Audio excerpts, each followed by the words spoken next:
you've been around the sport of cycling, which probably seems like forever now, but you know, what is your what is your furthest memory? Your first memory of cycling, and how did you get involved in it?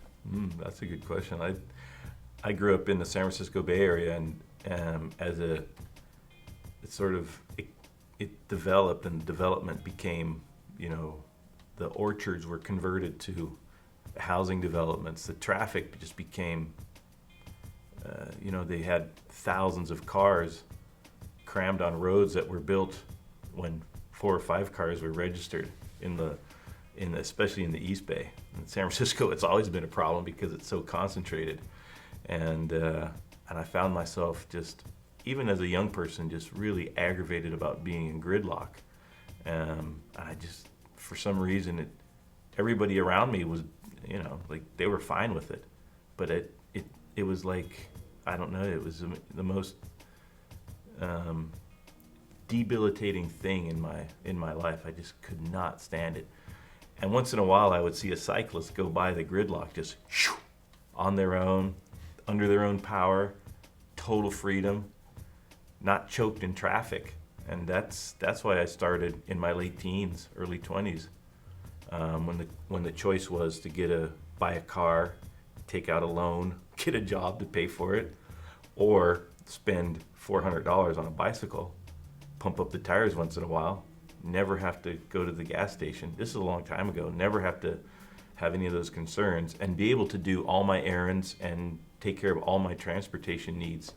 And for me, the bicycle was a vehicle to avoid sitting in a car. And it's a way of life in the Bay Area. Right. And people have developed strategies to cope with that, like watching TV and reading the newspaper and eating their breakfast and putting on their makeup and shaving, and now talking on their cell phones. And for me, I was just like, when in my own world. When did it change from transportation to sport? Yeah, and actually it's funny, it transitioned from that pretty quickly. That I had an aptitude for making the bike go really fast because I was racing cars the whole time. So that was the original reason. And to beat a car on a bicycle, you had to have some gridlock. But it was a little bit easier to compete just against other people on bicycles. So it was pretty quick. It didn't take very long from when I started to get from one job to the next and get back home or get to the grocery store to racing. It was within a few months. Did you come up through the national team system, or Yeah, how did you get it up to the pro level? Well, there was a national team system, but because I had kind of a late start, and that was an already well-established program with one person in charge, Eddie Borisevich, a legendary coach, and the national team was already a group of incredibly talented riders.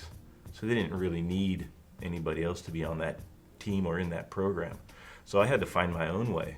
And within the first few weeks of starting to ride with a group, I saw Paris-Roubaix on TV, and I had been dropped on every ride up until then. So the next training ride with the club members, I said, I'm going to do that race someday.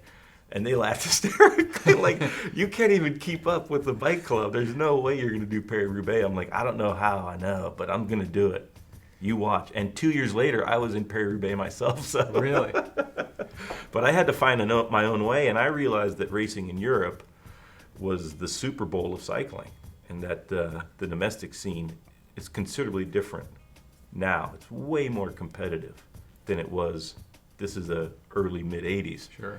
So Greg LeMond was one of the biggest stars of the sport from the United States, American, and wound up just a couple years after I started winning the Tour de France. And so I was never a part of the national team that had a lot of great riders, like I said, but I kind of found my own way and was lucky enough to be helped by some very talented coaches along the way, especially Mike Neal, who was one of the very first professionals to race road in Europe from the United States. And he eventually became the team manager of 7-Eleven.